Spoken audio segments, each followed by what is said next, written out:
యెహోవా మీకు తోడేయును గాక. దేవుని నామానికి మహిమ కలుగును గాక. మనం చదువుకున్న వాక్య భాగం మీకా గ్రంథము 4వ అధ్యాయము ప్రారంభం నుండి మనము 5 వచనాలు చదవగా విన్నాం. చదవబడిన ఈ వాక్య భాగంలో మీకా యెరూషలేము పాడైపోయిన పాడుదెబ్బగా ఉన్న దినాలు, అలాగే ఇశ్రాయేలీలు సంఖ్య తక్కువైపోయిన దినాలు, యెరూషలేములో ఆరాధన ఆగిపోయిన దినాలు, యెరూషలేము పాడుదెబ్బగా ఉన్న కారణాన్ని బట్టి అనేక మందికి యెరూషలేము హాస్యాస్పదంగా ఉన్న దినాల్లో తిరిగి దేవుడు మీకా ద్వారా యెరూషలేముకి ఒక వాగ్దానాన్ని ఇస్తున్నాడు. ఈ దినాన్ని కూడా దేవుడు మనకు ఒక వాగ్దానాన్ని ఇస్తున్నాడు. నమ్ముట నీ వలనైతే నమ్ము వారికి సమస్తము. కనుక మీకా చెప్పిన ఈ యొక్క శ్రేష్టమైన మాటలలో ఈ పాత నిబంధనకి ఆఖరికి వచ్చిన మాటలు ఇవి. ఈ క్రొత్త నిబంధనకి ముందు పరిశుద్ధాత్మ దేవుడు చిన్ని ప్రవక్త ద్వారా గొప్ప గొప్ప సంగతులు రాయించి ఉంచారు. ఈ మీకా ఒక చిన్న ప్రవక్తే, కానీ చాలా శ్రేష్టమైన మాటలు రాస్తాడు. కనుక ఈ అధ్యాయంలో మనం నేర్చుకోవలసిన సత్యం ఏంటి అని అంటే, అంత్య దినములలో యెహోవా మందిర పర్వతముల శిఖరమున స్థిరపరచబడి కొండల కంటే ఎత్తుగా ఎత్తబడగా ప్రవాహము వచ్చినట్లు జనులు దానిలోనికి వత్తురు. ఈ మొదటి వచనంలో కొన్ని శ్రేష్టమైన మాటలు మనం గమనిస్తాం. అంత్య దినము మొదటి మాట ఏంటండి? అంత్య దినం ఎప్పుడంటాము? అంత్య దినాలని కదండి. మనకు అంత్యం ఎప్పుడు? మనం ఈ లోకానికి పెట్టేసినప్పుడు కదా. అంత్యం అంటే ఇక లాస్ట్. అలాగే ఈ లోకానికి అంత్యం. గత కాలంలో కూడా నేను ఈ వాక్యం మీద చాలాసార్లు, అంటే ఈ వాక్యం కాదు, అంత్యకాలం గురించి చాలా పర్యాయాలు మనం ఆలోచన చేసాం. ఒక రాజు అనుకున్నాడు అంత్యకాలంలో ఏం జరుగుతుందని. ఎవరు అనుకున్నారా? Very good. నెబుకద్నెజర్ రాజు పట్టుకుని అంత్యకాలంలో ఏం జరుగుతుందో, అంతం ఎలా ఉంటుందో అని అనుకున్నాడు. ఎలా ఉంటుందో అనేది దానియేలు గ్రంథం 2వ అధ్యాయంలో ఒక కళ ద్వారా దేవుడు తెలియజేసిన చరిత్ర మనం గత కాలంలో నేర్చుకున్నాం. కనుక అంత్యకాలం గురించిన ఆలోచనలు అందరిలోనూ ఉన్నాయి. ఇప్పుడు జరుగుతున్న యుద్ధాల గురించి, యుద్ధ సమాచారాల గురించి కొన్ని విషయాలు మనం వింటూ ఉంటే అంత్యకాలంలో జరిగే సంగతులు జరుగుతున్నాయి. కనుక ప్రభు వచ్చే దినాలు సమీపంలో ఉన్నాయని అనేక మంది దైవజనులు బోధిస్తూ ఉన్నారు. కనుక మీకా కూడా ఆ సంగతులు కొన్నిటిని వ్రాస్తూ ఉన్నాడు. అంత్య దినములలో యెహోవా మందిర పర్వతము. ఇక్కడ పర్వతము అనే మాటని ఎందుకు ఉపయోగించారు అని అంటే, మనం యోహాను సువార్తలో తర్వాత చూద్దాం. యోహాను సువార్తలో యేసుక్రీస్తు ప్రభుతోటి సమరయ స్త్రీ మాట్లాడుతున్నప్పుడు అంటది ఏమంటే, మా పితరులు ఈ పర్వతం మీద ఆరాధించాలని అంటారు, యూదులు మీరు యెరూషలేములో ఆరాధించాలని అంటారు, మరి ఎక్కడ ఆరాధించడం ముఖ్యము అంటది. అప్పుడు ప్రభు అంటారు, అమ్మా ఆ రోజులో చెప్పిన మాట కరెక్టే, కానీ ఇప్పుడు నేనేం చెప్తున్నానంటే, నన్ను ఆరాధించేవారు ఆత్మతోనూ సత్యముతో ఎక్కడ ఆరాధించినా సరే ఆత్మతోనూ సత్యముతోనూ ఆరాధించాలి. నువ్వు పెద్ద మందిరంలో ఆరాధిస్తున్నావా, చిన్న మందిరంలో ఆరాధిస్తున్నావా ప్రభుకి అక్కర్లా. నీవు ఒకవేళ గొప్ప పట్టణంలో ఆరాధిస్తున్నావా, చిన్న పల్లిలో ఆరాధిస్తున్నావా ప్రభుకి అక్కర్లా. లేదా నువ్వు తాటేకు మందిరంలో ఆరాధిస్తున్నావా, లేకపోతే చిన్న రేకుల షెడ్ మందిరంలో ఆరాధిస్తున్నావా, లేదా 4-5 అంతస్తులు కలిగిన పెద్ద మందిరంలో ఆరాధిస్తున్నావా, ఆయనకి అక్కర్లా. ఆయనకు కావాల్సింది ఏంటండి? నువ్వు ఆరాధించే ఆరాధన ఆయనకి కావలసింది శుద్ధ హృదయముతో, ఆత్మతో, సత్యముతో ఆరాధించాలి, యథార్థంతో ఆరాధించాలి, పరిశుద్ధతతో ఆరాధించాలి, ప్రభునందు విశ్వాసముతో ఆరాధించాలి. కనుక నన్ను ఆరాధించేవారు అలాగూ ఆరాధించాలి. మనము కీర్తన గ్రంథము 15వ అధ్యాయము మొదటి 2 వచనాలు మనం చూడగలిగితే, యెహోవా పర్వతం మీద యెహోవా అతిథిగా ఉండదగిన వాడెవడు అంటాడు. మొదటి మాట, నీ గుడారములో అతిథిగా ఉండదగిన వాడు ఎవడు అనంటే, ఆయన ఇంటిలోనికి ఆహ్వానింపబడిన అర్హత కలిగిన వాడు ఎవడు? దానికి గొప్పడా పేదడా కక్కర్లా.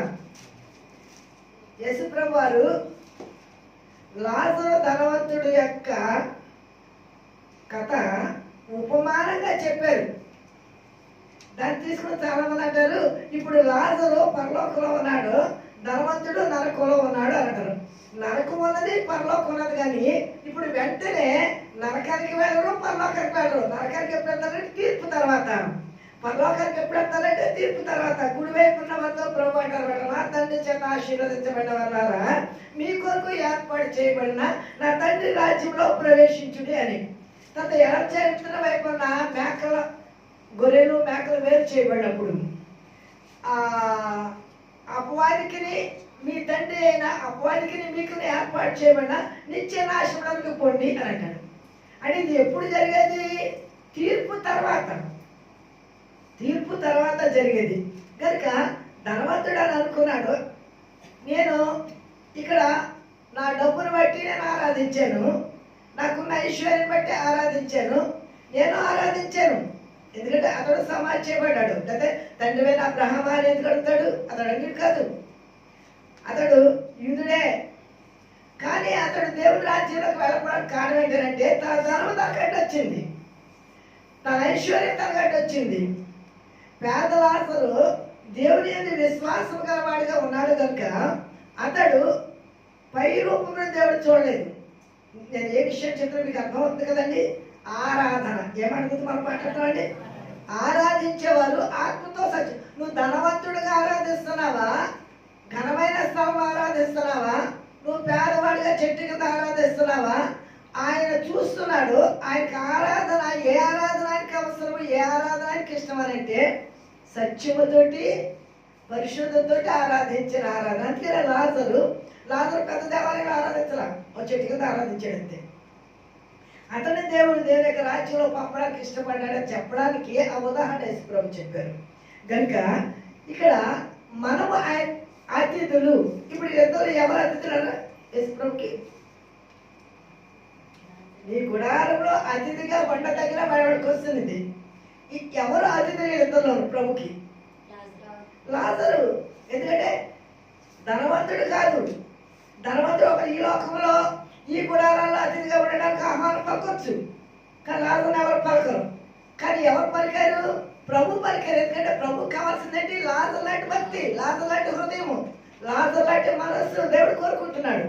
నువ్వు గొప్పవాడువా, పేదవాడు, ఆడుకున్నవాడువా, అందరూ అంగవిహీనుడువా, అందం కలవాడు ఆయనకు అక్కర్లా. ఆయనకు కావాల్సింది నీ ఆత్మశుద్ధిగా ఉందా, నువ్వు ఆయన్ని ఎలా ప్రేమిస్తున్నావు, ఎలా ఆరాధిస్తున్నావు. అందుకని నీ గుడారంలో అతిథిగా ఉండదగిన వాడేవాడు పరిశుద్ధ పర్వతము. ఇక్కడ మనం చదువుకున్న మాట యెహోవా మందిర పర్వతము, పరిశుద్ధ పర్వతము. నీ పరిశుద్ధ పర్వతం మీద నివసింపదగిన వాడేవాడు. పర్వతాల మీద ఎవరు నివసించారు? మనము దేవుని యొక్క వాక్యాన్ని ఆలోచన చేసినప్పుడు మోషే 80 దినాలు ఏ పర్వతం మీద ప్రభుని ఆరాధించాడు? సీనాయి పర్వతం మీద కదా. సీనాయి పర్వతం మీద 40 దినాలు ఉన్నాడు ఆయన. మళ్ళా తిరిగి ఆ పలకలు పగలగొట్టేసినప్పుడు వీళ్ళ పాపాన్ని బట్టి సహించలేక వాటిని పగలగొట్టినప్పుడు తిరిగి మరలా ప్రభు రమ్మన్నారు. మళ్ళా 40 దినాలు, 40 పగళ్ళు, 40 రాత్రులు, 80 పగళ్ళు, 80 రాత్రులు ఆయన పర్వతం మీద నివాసం చేశాడు. నివాసం చేయడానికి ఉండడమే కదండి, ఉండడమే కదా. యెహోవా నీ పర్వతం మీద నివసింపదగిన వాడేవాడు. యెహోవా గుడారంలో యెహోవా పర్వతము కనుక ఏరియా ఏ పర్వతం మీద ఉండేవాడు? కర్మేలు పర్వతం మీద ఉండేవాడు.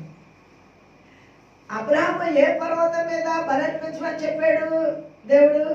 మొరియా పర్వతం మీద కదా. ఎలీషా ఏ పర్వతం మీద శూన్యమరాలు యొక్క ప్రార్థన వినడానికి ఆమె ప్రార్థన ఆమె మనమే విని వచ్చాడు? కర్మేలు పర్వతము. మీరు నేర్చుకోవాలి కదా, నేను చాలాసార్లు చెప్తానే ఉంటాను. పర్వతం మీద నివసింపదగిన వీళ్ళెవరండి? ప్రవక్తలు. వీళ్ళెవరండి? దేవుడిని ప్రేమించిన వారు. వీళ్ళు యెహోవా పర్వతం మీద నివాసం కలిగి ఉన్నారు, యెహోవాతో మాట్లాడుతున్నారు, యెహోవా స్వరాన్ని వింటున్నారు, యెహోవాకి మనుషులకి మధ్యవర్తులుగా ఉన్నారు. అందుకనే వారు నివాసము కలిగిన వారుగా ఉన్నారు. రెండో మాట, పర్వతము శిఖరములను స్థిరపరచబడి కొండల కంటే ఎత్తుగా ఎత్తబడగా ప్రవాహం వచ్చినట్లు జనులు దానిలోనికి వత్తురు. రెండో మాట ఏంటండి? ప్రవాహం వలె జనులు దానిలోనికి వత్తురు. ప్రవాహము, ప్రవాహం అంటే ఏంటరా? నీటికి కట్టు అంటే గట్టు గట్టేస్తారు కదండి మనకి కాలువలకి బోధులకి. కట్ట అయింది అనుకోండి, మనకు వరదలు వచ్చినప్పుడు గట్టి కట్టేటప్పుడు ఏమవుతుంది? ప్రవాహం ఊర్లోకి వచ్చేసి ఊర్లో ముంచేస్తుంది. ప్రవాహాన్ని ఆపేయడం ఎవరి వరకు కావడం లేదు. అలాంటప్పుడు ఏవో బస్తాలు వేస్తారు, ఇవి చేస్తూ ఉంటారు, ఆ ఇసుక బస్తాలు వీటన్నిటిని. ఎందుకంటే ప్రవాహాన్ని ఆపు చేయడం కాదు, అది ఇంకా అధికమైపోతే ఆపు చేయలేకపోతే వద్దండి ఊర్లు ఇంకా అది వెళ్ళిపోతూనే ఉంటుంది. దేవుడు ఏంటండి సముద్రం చెప్పాడంట, సముద్రమా ఈ ఇసుక నీకు గీత తీస్తున్నాను, ఇది దాటి నువ్వు లోపలికి రావద్దు. ఎంత ఎత్తుగానో వచ్చేస్తాయంట కెరటాలు. ఆ కెరటాలు చూసినప్పుడు అనుకుంటారంట, అమ్మో ఎంత కెరటం, ఇది ఎంత దూరం వెళ్ళిపోయి ఎంత ముంచుకొచ్చేస్తుందో అనుకుంటారంట. అని అంత ఎత్తుగా వచ్చింది, ఎక్కడికి ఆగిపోతుందంట? ఒడ్డుకి వచ్చేటప్పటికి ఆగిపోయి ఎవరి మాట అంటుందండి? అదండి దేవుని మాట విని అది వెనక్కి వెళ్ళిపోతుంది. దేవుడు ఒక్కొక్కసారి చెప్తాడంట, ఏమని చెప్తాడంటే, సార్ క్షమించండి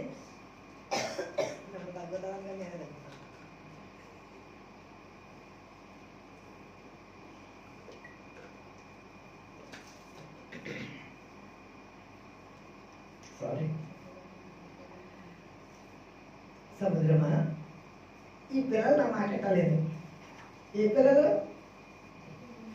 నేను ప్రేమించి నా స్వరూపంలో నేను పుట్టించుకున్న నా పిల్లలు నా మాట పెట్టాల కనుక మీరు నా మాట పెట్టలేదు కనుక ఒక్కసారి ప్రవాహము ముంచొచ్చేయాలంట. ఆయన మాట ఇవ్వడంతోనే ఏమొస్తుందండి? ముంచేస్తుంది. ఊరు ముంచేస్తే తుడుచుకుని వెళ్ళిపోతుంది మనం. అంటే దేవుని యొక్క మాట సృష్టి వింటుంది.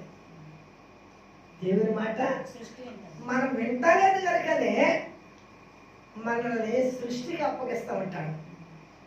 తుఫాన్లకి కదండి, వరదలకి. దేవునికి మనము ఎప్పుడు అవిధేయంగా ఉంటామో, ఆనాడు ఇశ్రాయేలు సంగతి కూడా అదే. ఈ అధ్యాయంలో వారు అలాగ మాట విన్న కారణాన్ని బట్టి వీళ్ళందరూ ఎక్కడ పంపించేశాడండి? బబులోను దేశానికి చేర పంపించేశాడు. చుట్టూ ఉన్న కల్దీయులు, కనానీయులు, ఆ చుట్టూ ఉన్న వాళ్ళందరూ, అశూరీయులు, ఐగుప్తీయులు, వీళ్ళందరూ వీళ్ళు ఏం చేశారండి? చెరకు తీసుకెళ్ళిపోయారు ఆయా స్థలాలకి. ఇప్పుడు యెరూషలేం ఖాళీ అయిపోయింది.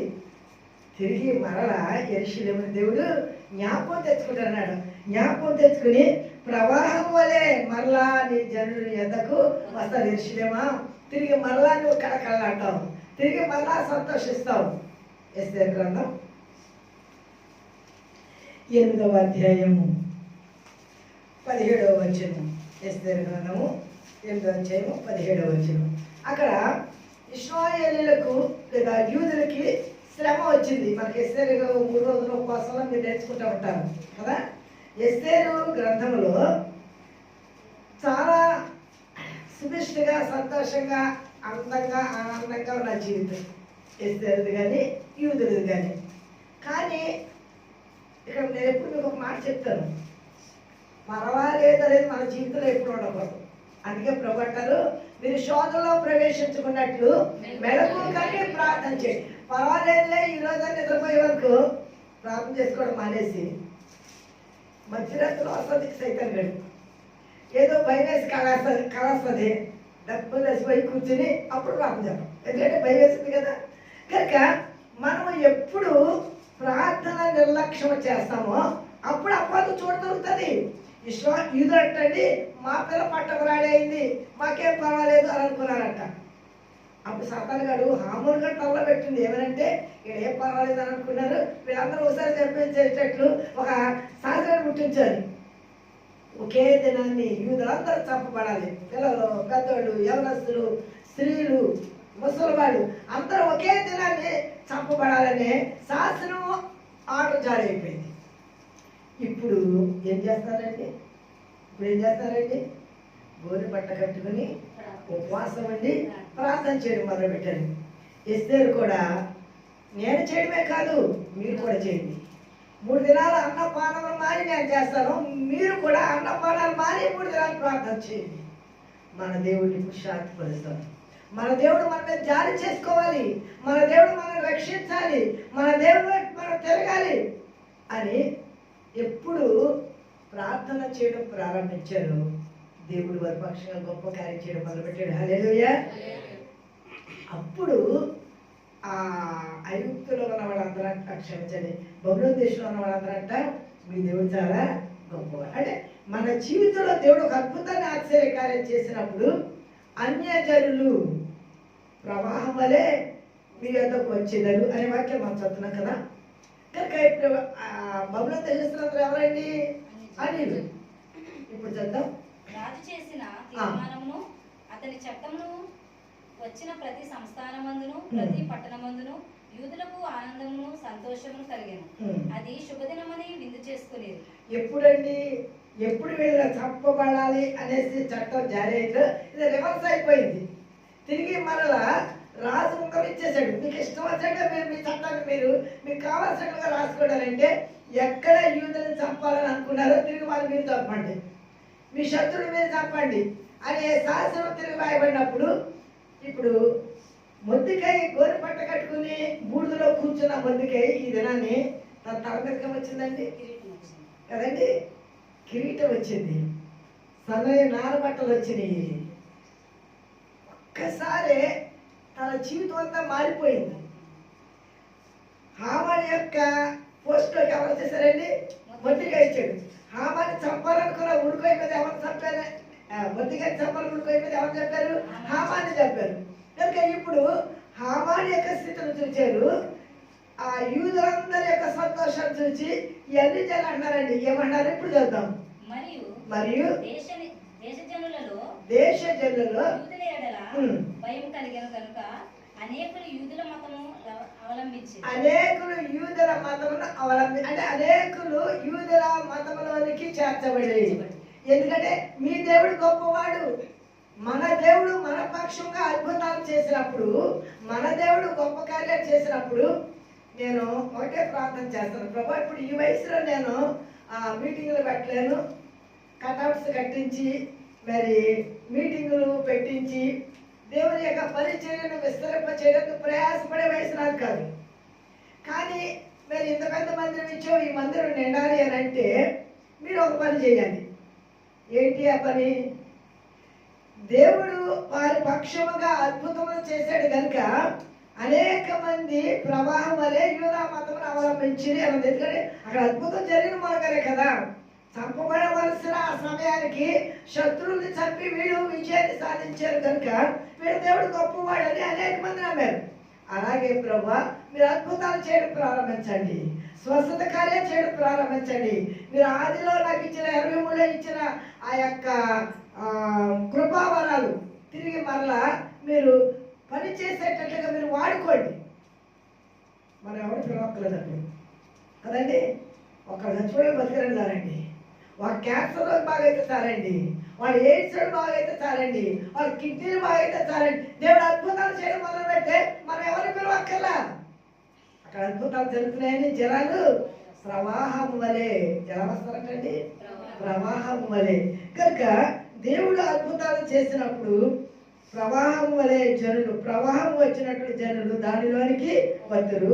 కాబట్టి ఆ కాలమున అన్యజనులు అనేకులు వచ్చి సియోన్లో నుండి ధర్మశాస్త్రమును, ఇక్కడ అవుదామండి, సియోన్లో నుండి ధర్మశాస్త్రమును. ధర్మశాస్త్రం అంటే ఏంటండి? దేవుని యొక్క వాక్యం. వచ్చిన వారు మొదట ఏమంటారండి? దేవుని యొక్క వాక్యాన్ని అంటారండి. రక్షించబడిన వాళ్ళు ఏం చేస్తారండి? దేవుని యొక్క వాక్యాన్ని చదువుతారండి. మారు మనసు పొందిన వాళ్ళు ఎలా ఉంటారని అంటే దైవజనులు చెప్పిన వాక్యాలు సరగనాడడం మొదలు పెడతారు.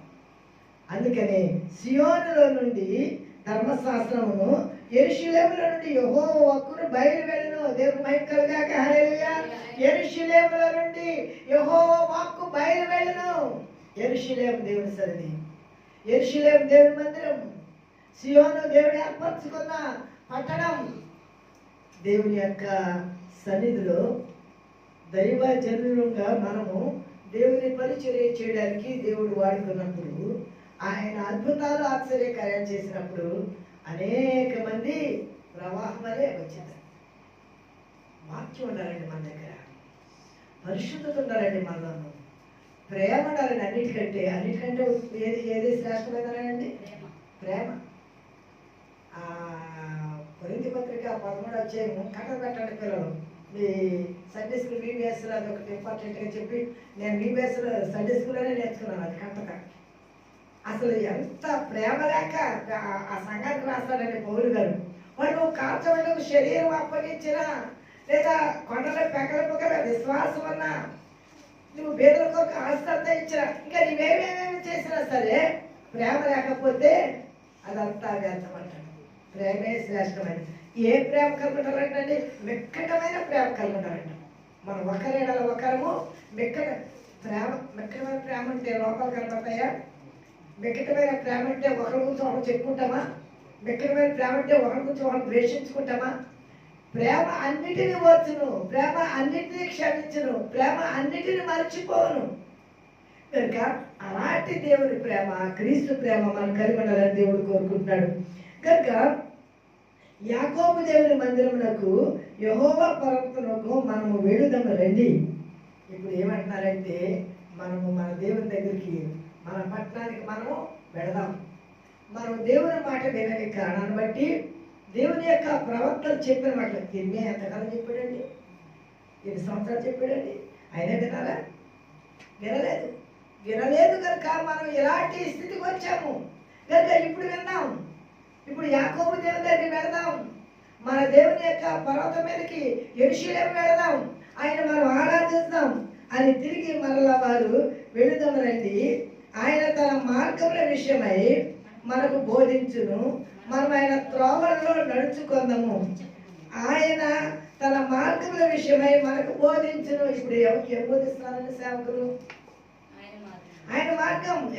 నేనే మార్గం, నేనే సత్యం, నేనే జీవం.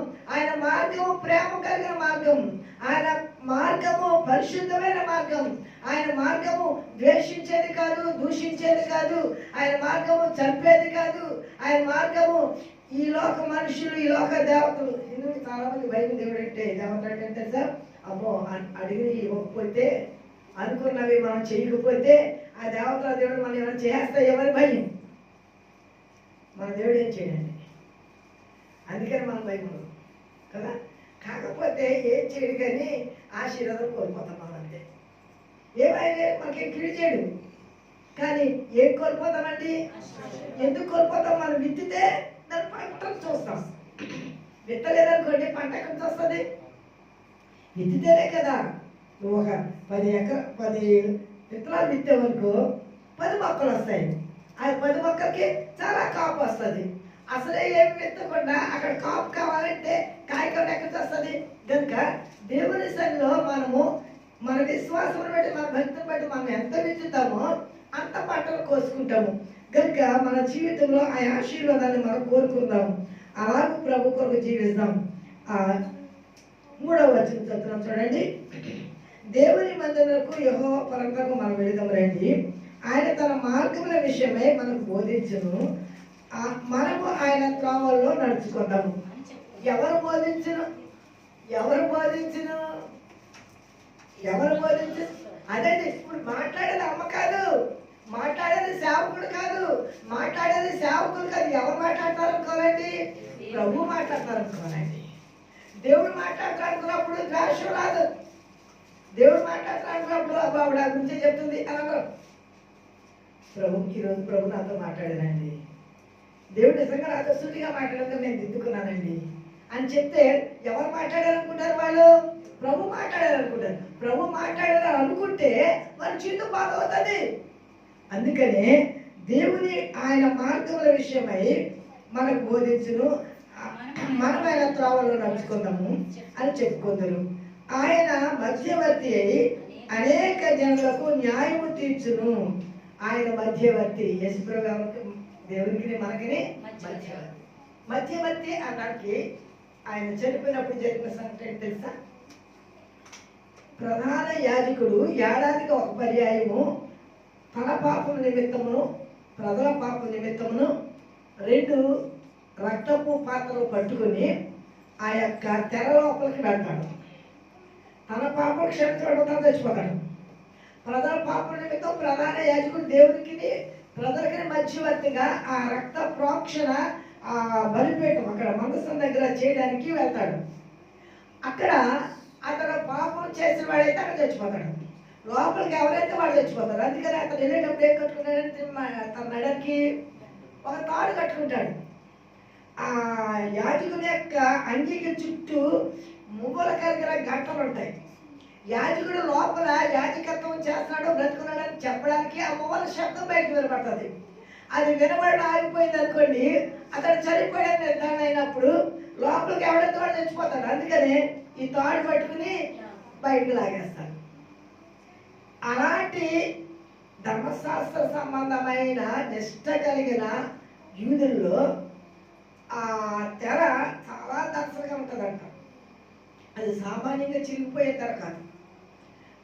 యేసుప్రభు ఇలాగా ప్రాణం విడిచిపెట్టడంతోనే ఆ తెర పైనుంచి క్రిందకి 2గా అది చిరిగిపోయినప్పుడే అరిమత యోసేపును నికోదేమును ఆశ్చర్యపోయి నిజంగా అయినా దేవుడే అని అనుకుని అప్పుడు తెగించి యూదులు ఏమన్నా సరే అనుకుని ఆయన్ని మేము సమాధి చేయడానికి మాకు ఆ బాడీని ఇవ్వండి అని అడిగి అరిమత యోసేపు క్రొత్త సమాధి తన కొరకు చేయించుకున్న సమాధిలో తీసుకెళ్ళి పెట్టాడు. నార వస్త్రం చాలా విలువైన వస్త్రం ఖరీదైంది తీసుకొచ్చాడు. నికోదేము నీళ్ళతో కడగలేమైంది. దేంతో కడుగుతాడండి? 150 సేర్లు బాణం అత్తలతో కలిపిన బాణం నీటితో కడగదటండి. అంటే మనిషి హృదయం మార్పు చెందినప్పుడు దేవుడి మీద ఉండే ప్రేమ ఎంత గొప్పదో. మధ్యవర్తి ప్రభు. ఇప్పుడండి ఎవరికి మధ్యవర్తి అండి? దేవునికి మనకిని. అంటే మధ్యవర్తి అంటే ప్రధాన యాజకులు అంటారు. ప్రధాన యాజకులు మధ్యవర్తులు. అందుకనే ఆయన మధ్యవర్తి అయి అనేక జనులకు న్యాయము తీర్చును. దూరమున నివసించు బలము గల అన్ని జనులకు తీర్పు తీర్చును. వారు తమ ఖడ్గములను నాగటి నక్కులుగాను తమ ఈటలను మచ్చి కత్తులుగాను సాగొట్టుదురు. జనముల మీదకి జనము ఖడ్గము ఎత్తక ఇండును. యుద్ధము చేయ నేర్చుకుంట జనులు ఇకను మానివేతులు. ఎందుకంటే రక్షించబడిన తర్వాత హత్య చేసాడు, హత్య చేస్తాడా? రక్షించబడిన తర్వాత కొట్టేవాడు కొడతాడా? రక్షించబడిన వాడు తిట్టేవాడు తిడతాడా? ఇక వీటినన్నిటిని ఇక్కడ చూడండి, తన ఖడ్గములను నాగటి నక్కులుగాను. ఖడ్గం దగ్గర ఉపయోగిస్తాడండి, చంపడానికి ఉపయోగిస్తాడు, కోయడానికి ఉపయోగిస్తాడు. ఇప్పుడు దాన్ని ఏం చేస్తే ఎలా మార్చేసుకున్నట్టండి? నాగటి నక్కులు అంటే నాగలు దున్నడానికి ఆ ఎదల దాన్ని దాంట్లో సూదిగా ఉండే ఇనప కమ్మి ఉంటుంది, దాన్ని నాగటి నక్కు అంటారు. అది ఇలా పగబట్టుకుంటే అన్నమాట భూమిని. అని ఏం చేయడానికి ఉపయోగించాడు? దేవుని యొక్క సేవ చేయడానికి తన జీవితాన్ని మార్చుకున్నాడు. హల్లెలూయా. ఒకప్పుడు నేను దోషకుడను, ఒకప్పుడు నేను హింసకుడను, ఒకప్పుడు దేవుని జనాంగాన్ని నేను హింసించేవాడిని. కానీ ఇప్పుడు నేను ఆయన పరిచారకుడిగా, ఆయన దాసుడిగా నేను మారిపోయాను. ఎవరికండి? పౌలు కదండి. ఇప్పుడు తన యొక్క హింసకి సంబంధించిన తన జీవితాన్ని ఎలా మార్చుకున్నాడండి? నాగటి నక్కుగా మార్పు చెందిన తర్వాత. అందుకనే వాడు మేము మా ఖడ్గములను నాగటి నక్కులుగాను తమ ఈటలను మచ్చు కత్తులు. ఈటంటే ఇట్లా విసురుతాడు కదండి, ఇస్తే దాని మీద చప్పడానికి ఈట ఇస్తాడు. ఎవరండి? సౌలు రాజు. డైనింగ్ టేబుల్ దగ్గర భోజనం చేస్తూ ఉంటారు. దాని చప్పడానికి డైనింగ్ టేబుల్ దగ్గర ఇటు రాసిస్తే ఏమో తప్పుతుందా? కానీ రాగొచ్చేలా పుచ్చుకుపోయేటప్పటికి దానికి ఇలా అది గోడ పుచ్చుకుంది. దేవుడు మహిమకలుగా. హల్లెలూయా. దేవుడు తప్పిస్తూ ఉంటాడు ఆయన పిల్లల్ని. ఈట విసురుతాడు. బెన్యామీనీయులు అంటండి ఈటి విసరడంలోనంట పక్షులు అంటండి వెంట్రుక వాసి నిలబెడతారంటండి, దాన్ని తెంపుతారంట. అంత నైపుణ్యత కలిగిన వాళ్ళంట. అలాంటి నైపుణ్యత కలిగి దేవునికి విరోధంగా జీవించిన జీవితం కలిగిన వారు నక్సలైట్స్. వాడు మారిపోయి మారు మనసు పొంది ఆ పని మానేసి దేవుని సేవ చేస్తారు. దేవుని మెంటల్గా హల్లెలూయా. ఇప్పుడు అనండి, మా ఈటెలను ఎలా మార్చుకున్నారంటండి? మచ్చు కస్తులుగాను, అంటే కూరగాయలు పోయడానికి కదండి. మేము ఆ పని మానేసాము. ఇప్పుడు ఏ పని చేస్తామంటే కష్టపడి జీవించడానికి మేము మా జీవితాన్ని మార్చుకున్నాం. మచ్చుకత్తులుగాను సాగొట్టుదురు, జనం మీదకి జనము ఖడ్గము ఎత్తగా ఇందురు కదండి. మాట్లాడట కత్తించుకుని వెళ్ళేవాడు, మాట్లాడట మాట్లాడికి వెళ్ళేవాడు. కానీ ఇప్పుడు మేము మాట ఏం చేసాము? మానేసాం. మేము మార్పు చెందాం. నువ్వు చెప్పక్కర్లా నేను మారానని, నీ బ్రతికే చెప్తాను. అయ్యో ఒకప్పుడు ఎలా ఉండేవాడండి, ఎంత ఉండేవాడండి, కానీ ఎలా మారిపోయాడండి అంట కదండి. కనుక మా జీవితాన్ని మేము అలాగూ మార్చుకుంటాం. ఇక మేము యుద్ధములు నేర్చుకుంట జనులు ఇక మానివేతురు. ఇక మేము యుద్ధాలు చేయం, ఎవరితో గొడవలు పడం, ఎవరి మీదకి కలహానికి వెళ్ళం. మా జీవితాన్ని పూర్తిగా మానివేస్తాం. 5వ వచనం, సకల జనులు తమ తమ దేవతల నామము స్మరించుచు నడుచుకుందురు, మనమైతే మన దేవుడైన యెహోవా నామం ఎల్లప్పుడూ స్మరించుకుందుము. హల్లెలూయా. మీరు ఎవరిని సేవిస్తారో సేవించండి, మీరు ఎవరు పూజిస్తారో పూజించండి. నేను నా ఇంటి వారిను యెహోవాను మాత్రమే సేవించండి. ఎవరు? యెహోషువ. మీరు ఎవరిని సేవిస్తారు? మీరు చెప్పాలి. మీరు ఎవరు పూజించుకుంటే పూజించుకోండి. మీరు ఎక్కడికి వెళ్తారో వెళ్ళండి, మేము మాత్రం. ఎందుకంటే మేము దేవుని నమ్ముకున్నాం. మేము ఆ జీవితాన్ని విడిచిపెట్టేసాం, ఆ కత్తులను విడిచిపెట్టేసాం, ఆ ఈటలను విడిచిపెట్టేసాం, భూలోక సంబంధమైన జీవితాన్ని విడిచిపెట్టేసాం. ఇప్పుడు సాధువులుగాను, దేవునికి ఇష్టలుగాను, దేవుని ప్రేమ కలిగిన వారుగా మేము జీవించడం మా జీవితాన్ని తీర్మానం చేసుకున్నాం కనుక మా దేవుడు గొప్పవాడు. ఇప్పుడు మేము ఏ మార్గంలోకి వచ్చాము? జీవ మార్గంలోకి, సత్య మార్గంలోకి, యేసు మార్గంలోకి వచ్చాము కనుక ఆయనే మార్గం, ఆయనే జీవం, ఆయనే మమ్మల్ని పరలోక రాజ్యానికి తీసుకువెళ్ళే దేవుడు. కనుక ఈ లోక సంబంధమైన జీవితం ఈ లోకంలో ఉండేది, కానీ పరలోకం జీవించేది యేసుప్రభు మాత్రం ఒక్కరే. ఎందుకంటే చనిపోయి తిరిగి లేచిన వాడు ఆయన ఒక్కరే కనుక, ప్రేమ గల దేవుడు ఆయన ఒక్కరే కనుక, ప్రాణం పెట్టిన ఆయన ఒక్కరే కనుక, ప్రజలను క్షమించేవాడు ఆయన ఒక్కరే కనుక, ఈ లోకంలో కరుణామయుడు, కృపామయుడు, దయామయుడు అన్నవారు ఎవరైనా ఉంటే ఆయన ఒక్కరే కనుక మేము ఆయన దగ్గరికి వెళ్తున్నాము. ఆయన సన్నిధిలో మా జీవితం అంతా కడిగి వేసుకుని ఆయన కొరకు జీవిస్తాం తీర్మానం చేసుకున్నారు. అలా తీర్మానం చేసుకుని మనం కూడా ప్రభు కొరకు ఈ లోకంలో మన జీవితాన్ని దిద్దుకున్నప్పుడు ఆ జీవితం శ్రేష్టమైనదిగా, దేవునికి సంతోషముగా, మనకి ఆశీర్వదకరంగా, అనేక మంది దీవెనకరంగా ఉండడానికి దేవుడు తన కృపా సహాయం మనకు అందరికీ అనుగ్రహించను గాక. ఆమేన్. పరిశుద్ధుడైన మా దేవ, ప్రేమ కలిగిన మా తండ్రి, మీ ఘనమైన నామమునకు స్తుతి స్తుతి స్తుతి స్తుతి స్తుతి స్తుతి స్తుతి స్తుతి స్తుతి స్తోత్రం స్తోత్రం స్తోత్రం స్తోత్రం. హల్లెలూయా హల్లెలూయా హల్లెలూయా హల్లెలూయా. ప్రభువా నీ పర్వతములు, యెహోవా పర్వతములు, అయ్యా నీ పర్వతము ఎంతో ఉన్నతమైంది. యెహోవా పర్వతమునకు వెళుదము రండి అని ప్రజలు అన్నప్పుడు, యెహోవా మందిరముకు వెళుదము రండి అని జనులు అన్నప్పుడు నేను ఎంతో సంతోషించుతానని దావీదు అన్నాడు. యెహోవా నీ పర్వతం మీద అతిథిగా ఉన్న దగ్గర పడేవాడు.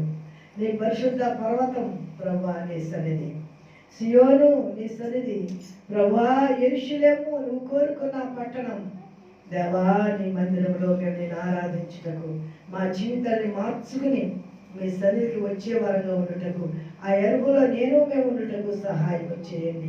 పరిశుద్ధుడా, ఎవరు వారి జీవితాన్ని మార్చుకుని నీ మందిరానికి వస్తున్నారు, ఎవరు వారి జీవితాన్ని మార్చుకుని నీ మార్గంలోకి వస్తున్నారు, ఎవరు వారి జీవితాన్ని మార్చుకుని రక్షణ అనుభవంలో వారు నమ్మకముగా ఉంటున్నారు, వారందరూ నాయన నీ పర్వతం మీద నీ గుడారంలో అతిథిగా ఉంటారు అనే సంగతిని మీకా ద్వారా ఈ గ్రంథంలో మేము నేర్చుకున్నాం. ప్రభు, మా జీవితంలో మేము కూడా మా బ్రతుకులు మార్చుకొని నీకు సాక్షులుగా జీవించడానికి సహాయం చేయమని ఘనత మహిమ ప్రభావములు మీకే ఆరోపిస్తూ యేసయ్య పరిశుద్ధ నామములో మిక్కిలి వినయంతో బ్రతుకులాడి వేడుకొంచున్నాను తండ్రి. ఆమేన్.